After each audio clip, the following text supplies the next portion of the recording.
We have just received the most disturbing report in 90-day history. This goes beyond arguments and manipulation into the realm of criminal conspiracy.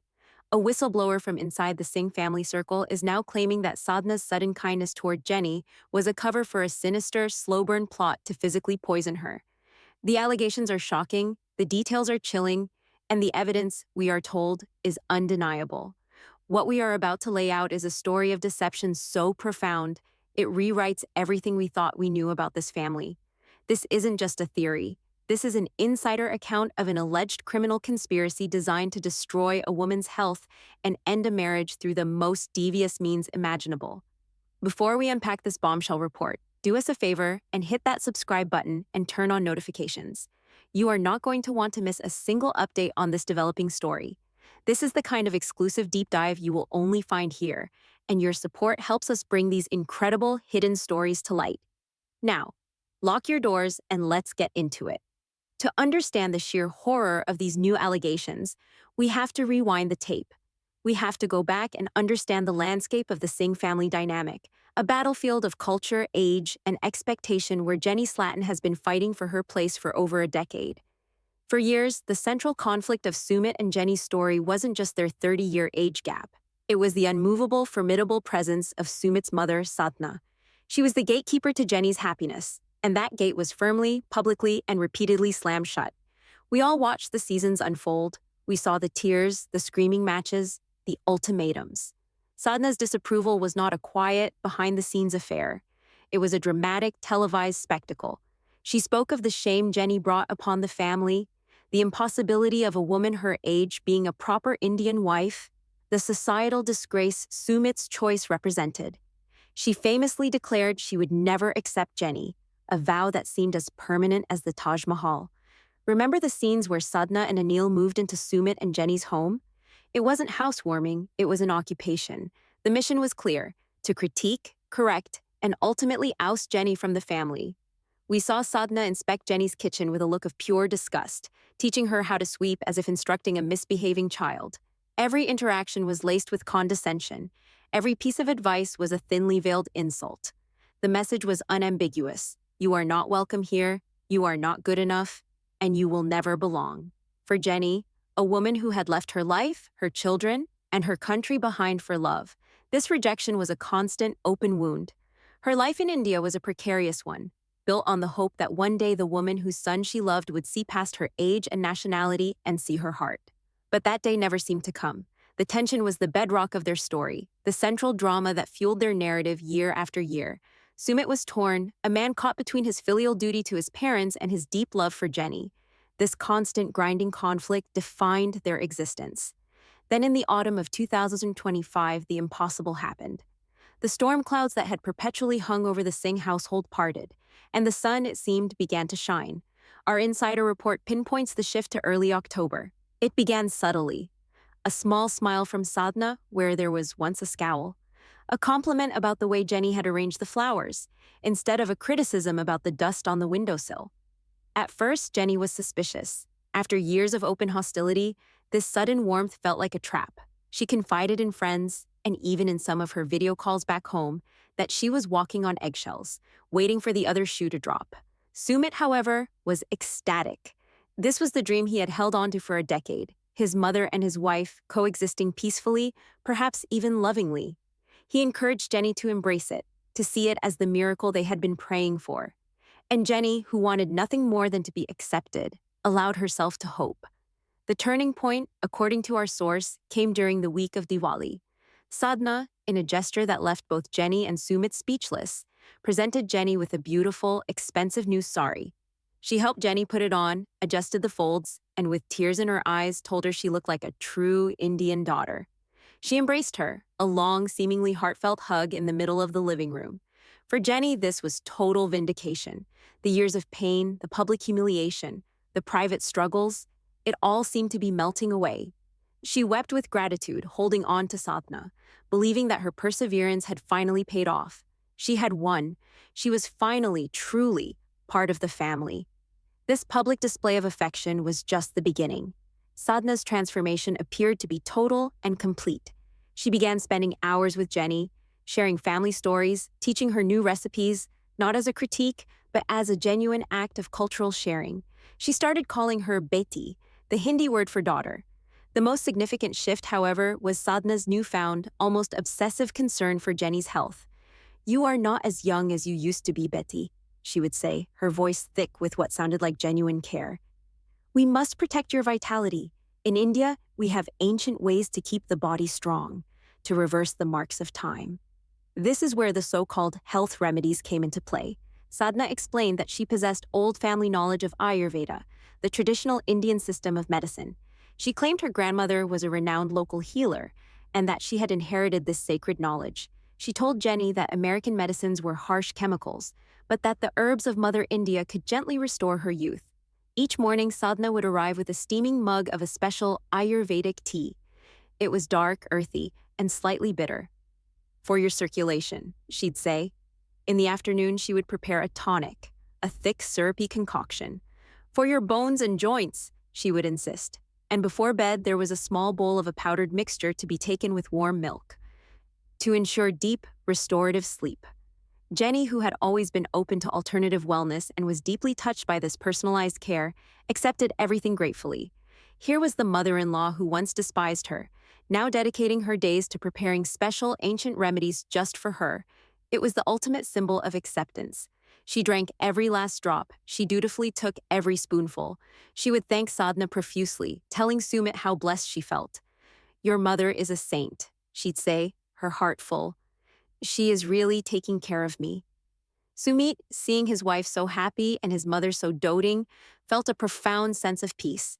The war was finally over, or so it seemed. What Jenny didn't know, what she couldn't possibly have imagined, was that according to our whistleblower, this elaborate display of affection was a charade.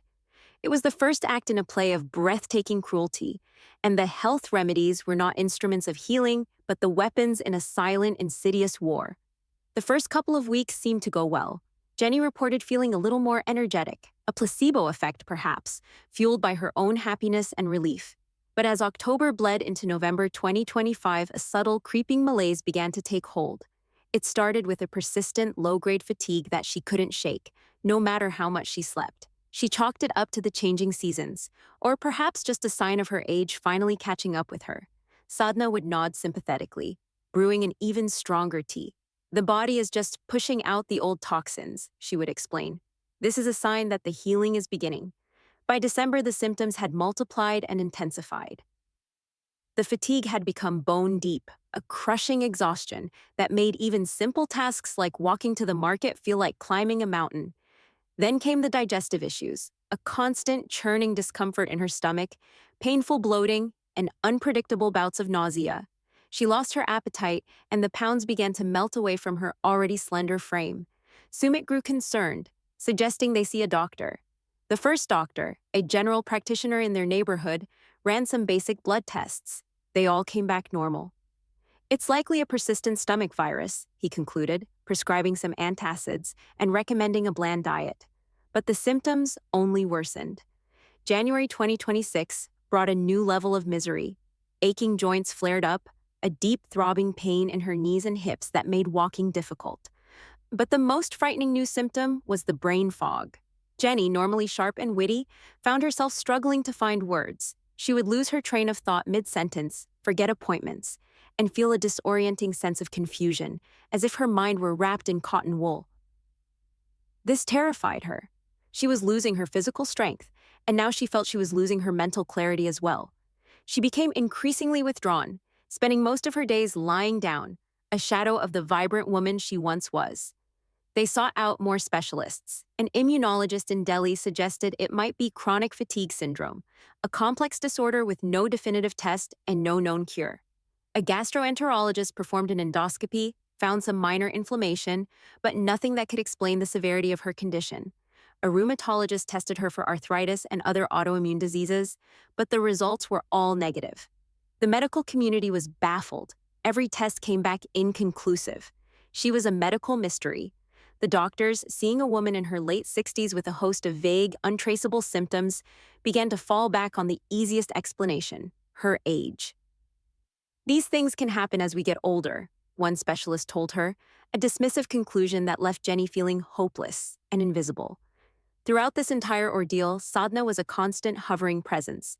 She was the very picture of a devoted, heartbroken mother-in-law. She fluffed Jenny's pillows, she spoon-fed her broth when she was too nauseous to eat, and she never, ever missed a single dose of her remedies. In fact, as Jenny's health declined, Sadhna insisted the doses needed to be stronger. The illness is strong, so the medicine must be stronger, she would reason, her face a mask of loving concern. She would brew the teas for longer, making them darker and more bitter. She would add an extra spoonful of the dark, mysterious powder to Jenny's nightly milk. Jenny, now too weak and confused to question anything, passively accepted it all. She was completely dependent on Sadhna and Sumit for her basic care. The whistleblower alleges that this was the entire point. The goal was never to kill her outright. That would be too obvious, too messy. The goal was to systematically dismantle her health, to break her body and spirit so completely that she would have no choice but to give up. The plan was not murder, but a forced medical exile. With every spoonful of the tonic, with every sip of the tea, Sadhna was, according to this insider, pushing Jenny one step closer to the edge, meticulously crafting a scenario where sending her away would not seem like a rejection, but an act of mercy. As Jenny's mysterious illness deepened, Sadhna began to pivot, subtly and masterfully shifting her role from healer to reluctant realist. She started to plant the seeds of a new narrative, a narrative of tragic inevitability. The target of this new campaign was her son, Sumit. She would find him in moments of quiet despair, watching over a sleeping, pale Jenny, and she would place a comforting hand on his shoulder. "My son," she would begin, her voice heavy with manufactured sorrow, "I have tried everything. I have used all the ancient knowledge of our family, but this illness, it is stronger than my remedies." She would sigh, a long, mournful sound. "Look at her, Sumit. She is wasting away before our eyes. My heart breaks to see her like this." This was the key. She positioned herself as Jenny's greatest champion, now defeated, making her subsequent suggestions seem like a painful last resort. She would let the idea hang in the air for a few days before pressing further. "You know," she said one evening, as they sat in the living room, the quiet only broken by Jenny's pained groans from the bedroom, "the climate in India is very harsh. The heat, the pollution, the unfamiliar bacteria. For a foreigner, especially one of her advanced age, it can be too much for the body to handle." She was building a case, piece by piece, not against Jenny, but against India itself. She was externalizing the problem, making it an environmental issue rather than a personal one. This was a brilliant tactic, as it allowed Sumit to consider a solution without feeling like he was betraying Jenny. He was not sending his wife away, he was saving her from a toxic environment. "Her American doctors," Sadhna continued, her voice a soft, persuasive whisper. "They have different technology, different medicines. Her body is used to that system. Perhaps they can find what the doctors here cannot. Perhaps the only way for her to get better is to go home." The word home was chosen with surgical precision, not back to America, but home. It implied a natural return, a rightful place. Sumit, tormented by guilt and fear, began to see the logic in it. He was desperate. He had watched the love of his life wither into a frail, pain-ridden woman. He had exhausted his options with the Indian medical system. His mother's words, wrapped in a blanket of love and concern, seemed less like a scheme and more like the only sensible, humane option left. "I don't want to lose her, mother," he would say, his voice breaking. "I know, my son," Sadhna would reply, stroking his hair. "That is why we must do this. To save her. The most loving thing we can do is to let her go where she can get the best care. She can be comfortable, with her own doctors, her own family around her. We will be sending her to be healed. It is an act of love." The whistleblower claims this was Sadhna's masterpiece of manipulation. She had allegedly created the sickness, and was now presenting the cure. The cure, of course, was Jenny's removal from the family, from Sumit's life, from India. The plan was diabolically perfect. If Jenny went back to America for medical treatment, the marriage would naturally wither on the vine of distance and time. Sumit would be seen as a loving, dutiful husband who did everything he could for his sick wife. Sadhna would be the caring mother-in-law who tried her best. No one would be the villain. The marriage would end not with a dramatic divorce, but with a slow, natural fading away, attributed to the tragic circumstances of Jenny's failing health. The family's honor would remain intact, and Sadhna would have finally achieved her ultimate goal. She would get her son back, and it would all look like a terrible, unavoidable tragedy. Every long-running conspiracy, no matter how carefully planned, has a vulnerability. It's often an overlooked detail, a loose thread that, when pulled, unravels the entire fabrication. For Sadhna, according to our source, that loose thread was a woman named Priya. Priya was not just a casual acquaintance. She was a fixture in the Singh family's extended social circle, a friend of more than 30 years. Her connection was primarily through Sadhna's younger sister, but she had known Sumit since he was a small boy running around at family pujas. She was a respected figure, a woman of intellect and standing. Crucially, Priya was a trained botanist with a master's degree from a prestigious university. Her professional life was spent in the academic world, studying, classifying, and analyzing the subcontinent's vast and complex flora.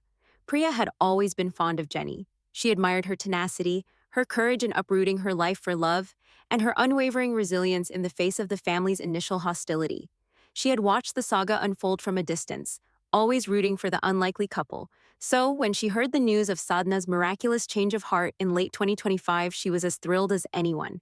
During a visit in November, she witnessed the new dynamic firsthand. She saw Sadhna fussing over Jenny, bringing her the special tea, and speaking to her with a kindness Priya had never seen before. It warmed her heart.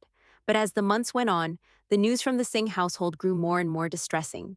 Priya would hear through the grapevine about Jenny's deteriorating health.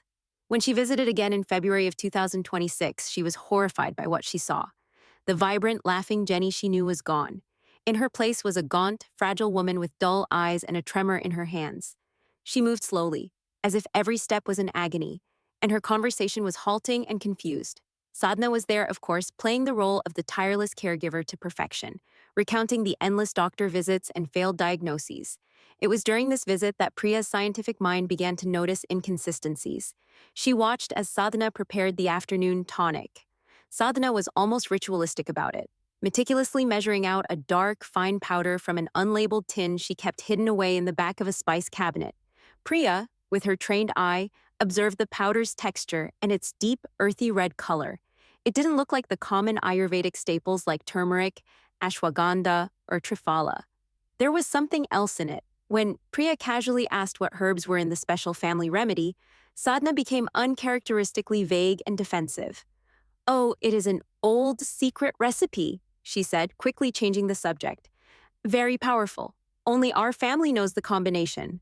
The secrecy pricked at Priya's professional curiosity, but it was a comment from Sadhna later that day that turned curiosity into suspicion. While talking about Jenny's condition, Sadhna said, "Her body is rejecting India. It's sad, but it seems only American soil can heal her now." The phrase, rejecting India, struck Priya as odd. It sounded too poetic, too clean, like a prepackaged conclusion. It didn't sound like the rambling, emotional Sadhna she knew. It sounded like a script. Her mind started racing. A secret, unidentifiable powdered remedy. A sudden, inexplicable decline in health that baffled modern medicine. A mother-in-law with a long and documented history of wanting this woman gone, who was now conveniently concluding that the only solution was for her to leave the country forever. The pieces began to click into place, forming a picture so monstrous, so unthinkable, that Priya initially tried to dismiss it. But the scientist in her could not let go of the inconsistencies. She knew that some of India's most potent traditional medicines could also be its most potent poisons if used incorrectly. The line between a remedy and a toxin is often nothing more than dosage and intent. Priya knew she couldn't make an accusation of this magnitude without proof. It would be her word against Sadhna's, and she would be dismissed as a malicious gossip. She needed evidence. She needed to know what was in that dark powdered remedy. The opportunity came a week later. Priya arranged to visit again, under the pretense of bringing over some special sweets for the family. She planned her visit for mid-afternoon, the time she knew Sadhna typically prepared Jenny's tonic. She arrived with her handbag, inside of which was a small, sterile sample vial she had taken from her university lab. The scene, as described by the whistleblower, was unbearably tense. Priya sat making small talk with Sadhna and a visibly weak Jenny in the living room. Her heart was pounding. She had to get Sadhna out of the kitchen. Thinking fast, she accidentally spilled her cup of chai on her own dress. "Oh, how clumsy of me," she exclaimed, feigning embarrassment. As she had hoped, Sadhna, the fastidious hostess, immediately jumped up to help, rushing to the bathroom to get a damp cloth. This was her chance. She told a listless Jenny she would be right back and walked quickly to the kitchen. Her hands were shaking. She found the unlabeled tin in the back of the cabinet. Prying it open, she saw the dark red powder. She didn't take much, just a tiny amount, less than a quarter of a teaspoon, and funneled it into the vial, screwing the cap on tightly and shoving it deep into her handbag. When Sadhna returned with the cloth, Priya was sitting back on the sofa, calmly dabbing at the stain. The entire operation had taken less than 30 seconds. The next day, Priya brought the sample to a trusted colleague at the university's pharmacology lab. She didn't give him the full story, only that it was a traditional remedy she wanted analyzed out of professional curiosity. She asked for a full gas chromatography mass spectrometry workup, a powerful technique used to identify separate substances within a test sample. Then came the agonizing wait. For 2 full days, Priya was a nervous wreck, second-guessing herself.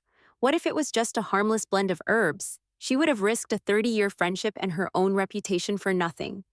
But what if it wasn't? What if her darkest suspicions were true? The email arrived on a Thursday morning. The subject line was simple: Lab results for sample PX1M38. Priya's hands trembled as she clicked it open. The attached file was a multi-page PDF filled with complex chemical charts and data.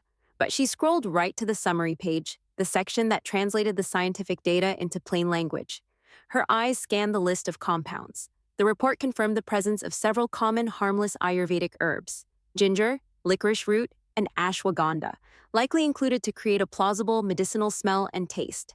But then she saw the primary ingredient, the substance that made up over 60% of the powder's mass.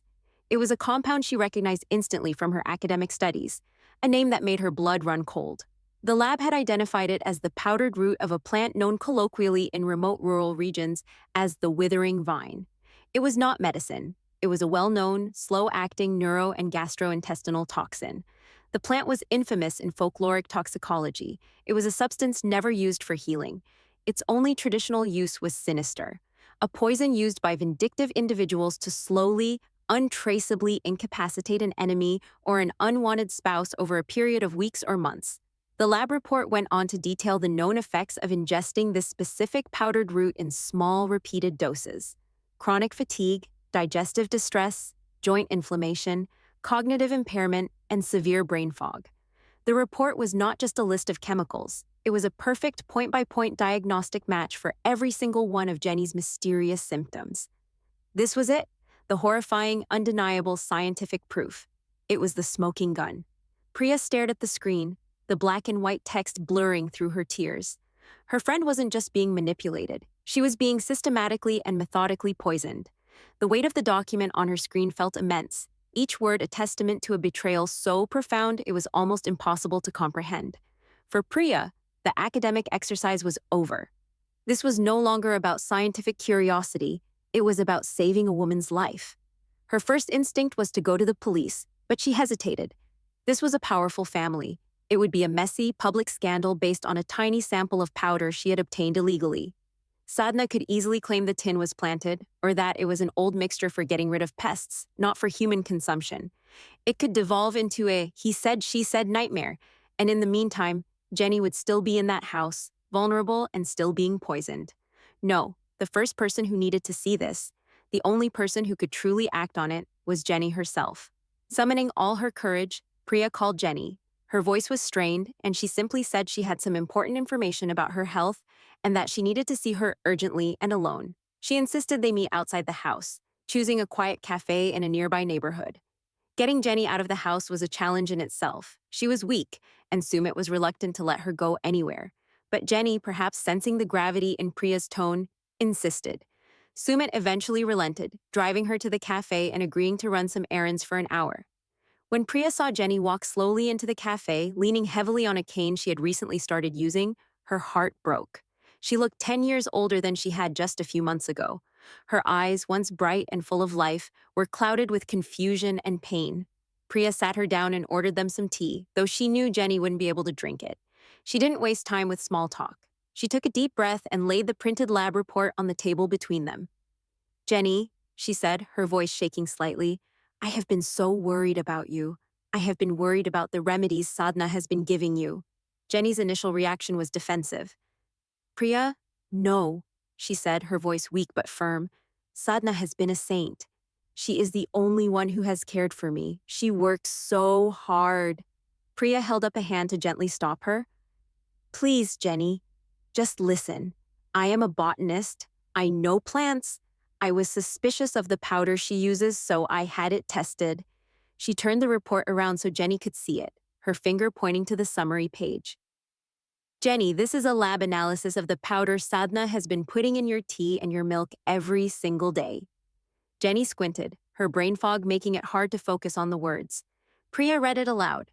She read the names of the harmless herbs first, and then she read the name of the primary ingredient, the withering vine. She then read the description of the toxin's effects, her voice cracking with emotion. Known effects of long-term ingestion include chronic fatigue, digestive distress, joint inflammation, cognitive impairment, severe brain fog. She looked up from the paper and met Jenny's eyes. Jenny, she said, her voice dropping to a whisper. This is not medicine. It is a poison. It is a poison that is known to cause every single symptom you have been suffering from. The color drained from Jenny's face.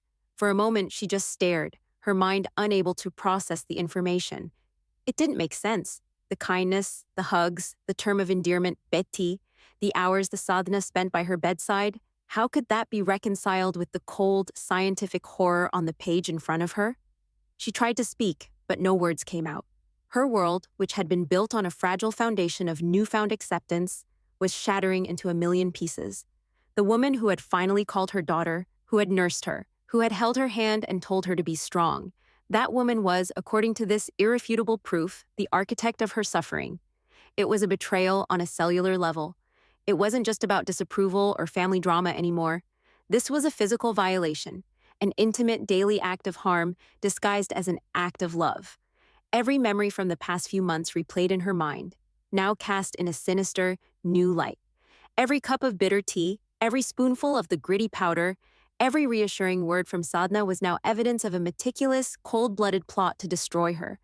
The goal wasn't just to get rid of her, but to make her an active participant in her own demise, to have her gratefully swallow the instruments of her own breakdown. The psychological cruelty of it was breathtaking. Tears began to stream down Jenny's face, silent at first, then turning into deep, ragged sobs. The weakness she felt was no longer just physical. It was the profound collapse of her spirit. She wasn't sick because of the Indian climate or because of her age. She was sick because the one person whose approval she had craved more than anything in the world had allegedly decided to dismantle her from the inside out. Armed with the lab report, the smoking gun, Jenny was no longer just a victim of a mysterious illness. She was the victim of an alleged criminal act. The question that now hung in the air, more terrifying than any medical diagnosis, was what would she do now? How do you confront the woman who smiled in your face while slowly, deliberately poisoning you? How do you tell the man you love that his mother, the woman he had defended and revered, had allegedly been trying to incapacitate his wife and drive her to the brink of death? The reckoning was coming. The false peace of the Singh household was about to be obliterated by a truth more poisonous than any substance in an unlabeled tin. The drive back to the house was the longest journey of Jenny's life. Every bump in the road, every passing car seemed amplified, the sounds of a world that was suddenly alien and hostile. She sat in the passenger seat next to Sumit, the lab report folded in her handbag like a venomous snake. Sumit chattered about his errands, about the price of vegetables, oblivious to the cataclysm that had just occurred in his wife's soul. Jenny could only nod, a profound and terrifying silence having fallen over her. How do you find the words to tell your husband that the home he is driving you to is not a sanctuary, but a crime scene? That his mother, the woman who gave him life, has allegedly been trying to systematically take yours? Every fiber of her being screamed at her to tell him to turn the car around, to drive anywhere else, to a police station, to the airport, to safety. But her mind was a whirlwind of fear and confusion. Priya's final words in the cafe echoed in her ears. Be smart, Jenny. Be careful. You cannot show her that you know. Not yet. You have to get more proof. You have to get out of there safely. The logic was sound, but the emotional reality of it was a nightmare. She had to walk back into that house, look Sadhna in the eye, and pretend that she hadn't just seen a document that condemned her. She had to act the part of the grateful, ailing patient, while knowing the caregiver was her tormentor. It was a performance for her life. When they arrived, Sadhna was waiting at the door, her face a perfect mask of concern. Jenny, Betty, you were gone so long. I was worried. You look pale. Come, you must rest. The word Betty was like a physical blow. Sadhna reached out to take her arm, and Jenny flinched, an involuntary recoil of her entire body. Sadhna's smile flickered for a fraction of a second, a brief glint of something cold and appraising in her eyes before the warmth returned. You are weak, she cooed. Sumit, help her to the sofa. I will prepare her evening milk. She needs her strength. Watching Sadhna walk towards the kitchen, towards the spice cabinet where the unlabeled tin was kept, was the most surreal and horrifying moment of Jenny's existence. This was her life, a slow-motion horror film in which she was the star. Sumit helped her to the sofa, his face etched with worry. Jenny, what is it? You have been so quiet since you met with Priya. Did she say something to upset you? Jenny looked at her husband, at his kind, loving, utterly clueless face, and the truth clawed at her throat, desperate to get out.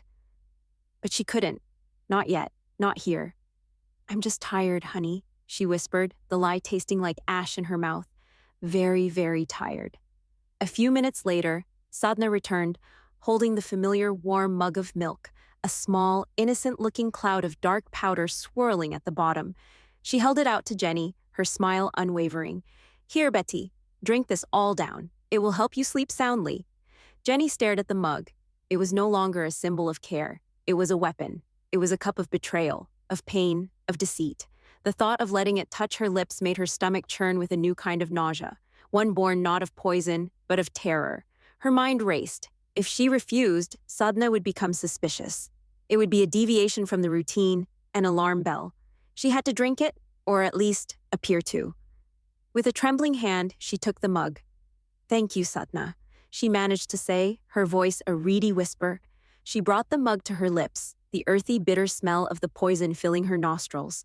She tilted it, letting a tiny amount of the liquid touch her tongue, then faked a violent coughing fit, spasming and sputtering. Oh, she gasped, clutching her chest. It's gone down the wrong way. In the chaos of her feigned choking, she accidentally tipped the mug, spilling most of its contents down the side of the sofa and onto the floor. Oh no, I am so sorry.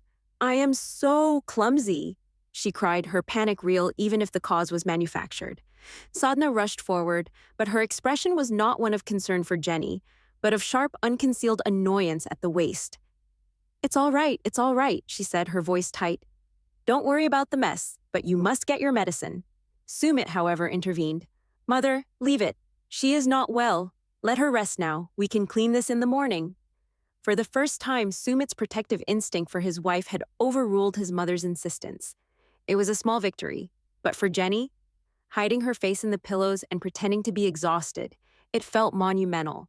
She had survived the night, but she knew she couldn't keep this up. She had to tell Sumit. She had to tell him everything. The next day, she waited for a moment when Sadhna had gone to the market. She called Sumit into the bedroom and locked the door. He was immediately alarmed. Jenny, what is going on? You are scaring me. Her hands were shaking so badly she could barely function. She pulled the folded lab report from her bag and handed it to him. Sumit, she said, her voice trembling, you need to read this. Please, read it all, and please just try to keep an open mind. Sumit took the papers, a confused look on his face. He began to read. Jenny watched his face, every flicker of emotion, every subtle change in his expression. She saw confusion, then curiosity, then a deep, furrowed brow of concentration as he read the chemical breakdown. And then he reached the summary page. He read it once, then twice, his lips moving silently. Then he looked up at Jenny, and his face was not filled with the horror and belief she had prayed for. It was filled with angry disbelief. What is this? He asked, his voice dangerously quiet. What is this supposed to be? It's an analysis of the powder, Jenny stammered. The powder your mother has been giving me. Sumit let out a short, harsh laugh. You're joking. This is insane. The Withering Vine? Jenny, this sounds like something out of a fantasy novel.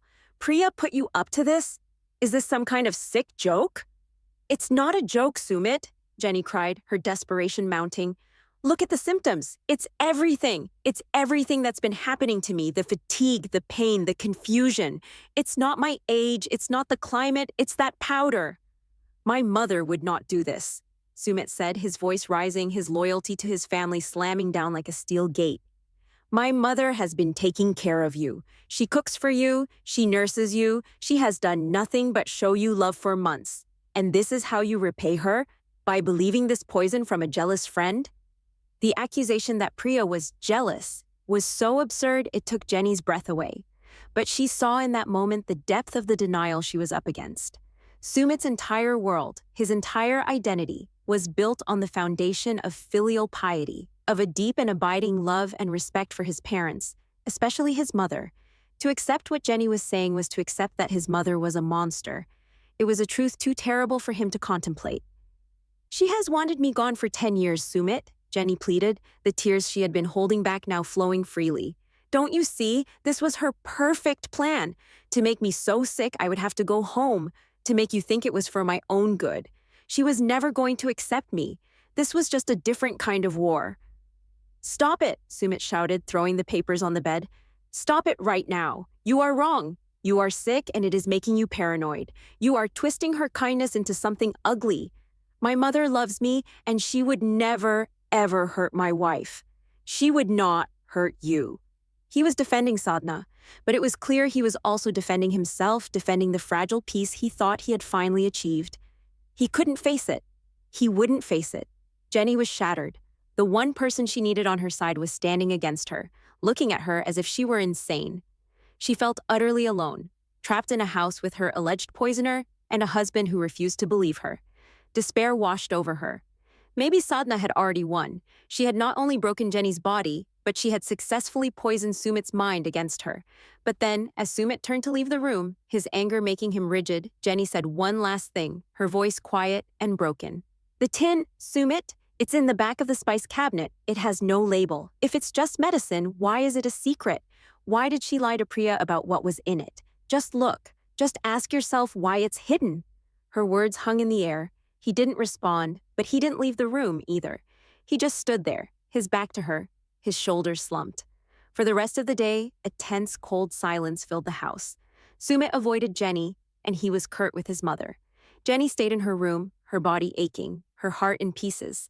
She felt the poison's fog creeping back into her mind, a fog of hopelessness. She had failed. Later that evening, Jenny was lying in bed when she heard voices from the living room. Sumit and Sadhna. She couldn't make out the words at first, just the low murmur of their conversation. Then the voices got louder. Sumit's voice was tight with a tension she had never heard before. Mother, I was just curious. What is in the special powder you give to Jenny? You never said the names of the herbs. There was a pause. Then Sadhna's voice, artificially light. Sumit, it is a family recipe. It is not something to be discussed. It is a gift. But what is in it? He pressed. Why is it in an old, unlabeled tin? Why not a proper container? You are asking so many questions. Sadhna's voice sharpened. Jenny is putting these foolish ideas in your head. She is ungrateful, after all I have done for her. Just tell me what's in it, Mother. Sumit's voice cracked with strain, and then Sadhna said the words that changed everything. She said them with a dismissive, arrogant tone. It is none of your concern. You are a man. This is women's business. Now stop this nonsense. Jenny's health is in my hands. In that moment, with that single dismissive, secretive sentence, the first crack appeared in Sumit's wall of denial. His mother wasn't saying, it's just herbs. She wasn't listing ingredients. She was stonewalling. She was hiding. Jenny heard Sumit's footsteps coming back towards the bedroom. He opened the door and looked at her, his face pale, his eyes wide with a dawning horror. The certainty was gone, replaced by a terrible, sickening doubt. He didn't say a word. He just picked the lab report up from the bed, his hands shaking, and walked out of the house. Sumit was gone for hours. Jenny lay in the dark, her terror a living thing in the room with her. She didn't know where he had gone or what he was doing. She was alone in the house with Sadhna, who was now ominously silent in the other room. Every creak of the floorboards sent a jolt of fear through her. Finally, well after midnight, she heard the front door open. Sumit came into the bedroom. He looked like he had aged 10 years. His eyes were red-rimmed, his face ashen. He was holding his laptop. He sat on the bed and turned it towards her. On the screen was a web page from an Indian ethnobotany journal.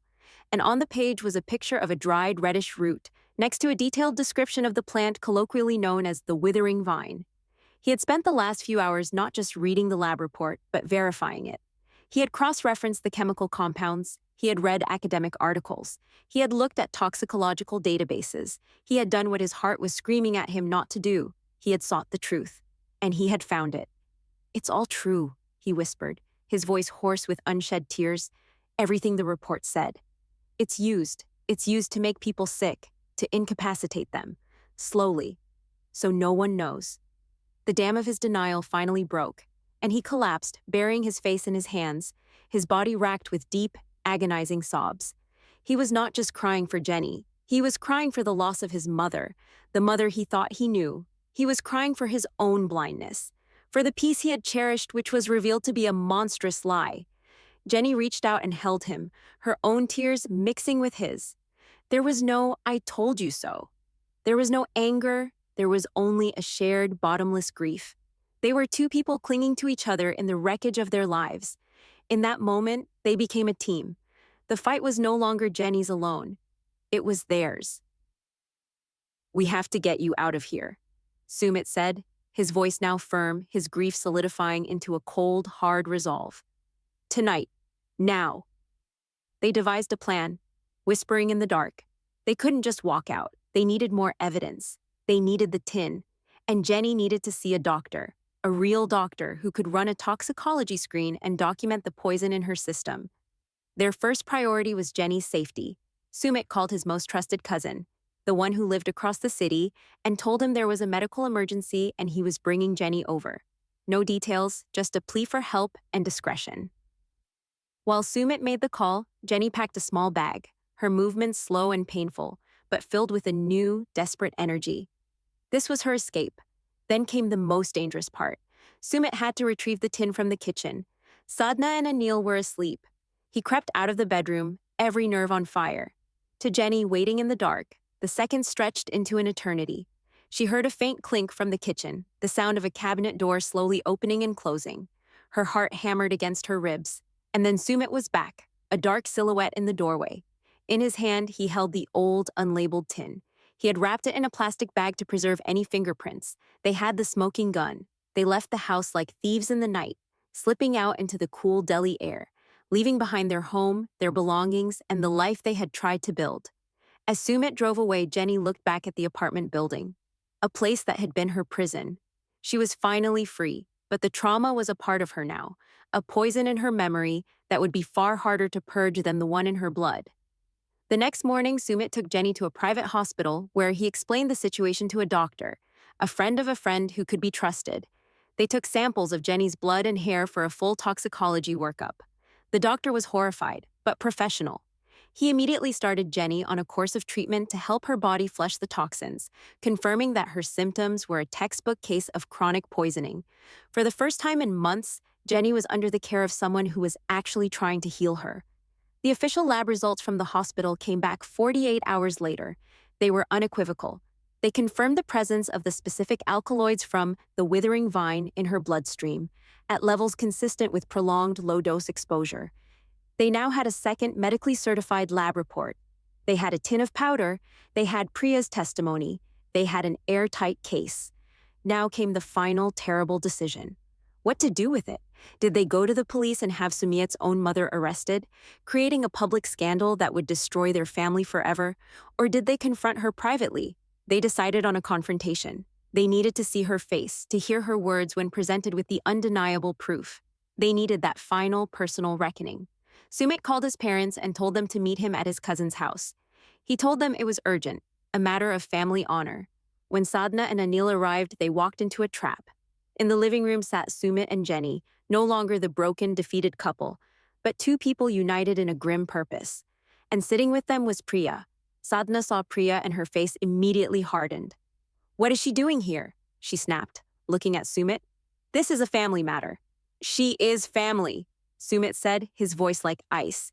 "And she is the one who saved my wife's life." He didn't waste any more time. He placed the original lab report, the hospital toxicology report, and the sealed plastic bag containing the tin of powder on the coffee table. "We know what you did," Sumit said, his voice shaking with a rage and pain so deep it seemed to come from the earth itself. "We know you have been poisoning Jenny for months." Anil looked utterly bewildered. but Sadhna's reaction was one of pure, indignant fury. She didn't even look at the reports. "How dare you!" she shrieked, her voice a venomous hiss. "How dare you accuse me? This is her doing!" She pointed a trembling finger at Jenny. "This foreign woman has bewitched my son. She has turned you against your own mother. I nursed her, I cared for her, I loved her like a daughter, and she repays me with these disgusting, insane lies." She was magnificent in her performance of the wronged matriarch. For a moment, she was so convincing that a flicker of doubt could have entered anyone's mind. But there was no doubt left in Sumit. "We have proof, Mother," he said, his voice flat and dead. "The lab reports. The poison is in her blood, and it came from this tin, your secret, unlabeled tin. We know your plan. To make her so sick she would have to leave India, to end our marriage and make it look like a tragedy. But it wasn't a tragedy, it was an attempted murder. Slow, cruel, and cowardly."